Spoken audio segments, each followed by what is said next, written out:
Madame, Monsieur, bonjour, bienvenue à tous. Merci de redémarrer la semaine en notre compagnie. Dans l'actualité de ce 13 janvier, consommer différemment en partageant. Voilà la tendance du moment pour dire stop à la société de consommation et à la crise. C'est l'objet de notre feuilleton de la semaine consacré à cette nouvelle économie, celle du partage. Le feuilleton de la semaine s'intéresse à l'économie du partage, une autre façon de consommer, mais aussi de travailler, de voyager et même de créer du lien social.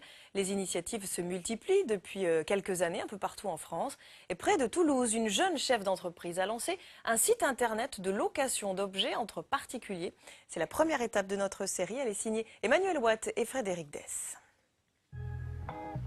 Cet animal bondissant est l'une des curiosités du site internet. Plusieurs moutons sont offerts à la location pour tondre les pelouses. C'est l'une des 700 annonces disponibles sur la plateforme de partage créée par Céline Laporte. Cette ancienne attachée commerciale dans l'aéronautique fait partie des pionnières de l'économie collaborative, un secteur en plein décollage. La mutualisation est le credo de cette jeune femme d'entreprise. Le principe est simple, à quoi bon acheter des objets que l'on utilise peu souvent ? Sur la plateforme, on a une personne qui loue une remorque régulièrement parce qu'il part en vacances avec ses petites filles et il habite un appartement, donc il n'a pas la possibilité de stocker une remorque. Mais par contre, il a découvert sur la plateforme la remorque et il a rencontré une personne. Donc au départ, c'était une location. Maintenant, ça se fait gratuitement. Ils se contactent toujours par la plateforme pour dire bon mais je te l'emprunte tel week-end et voilà, ils ont fait un petit lien autour d'un objet. Bonjour. Bonjour, Yvan. Nicolas. C'est vous pour la... Le système de location est basé sur la proximité. Il faut que les deux protagonistes habitent à quelques kilomètres l'un de l'autre.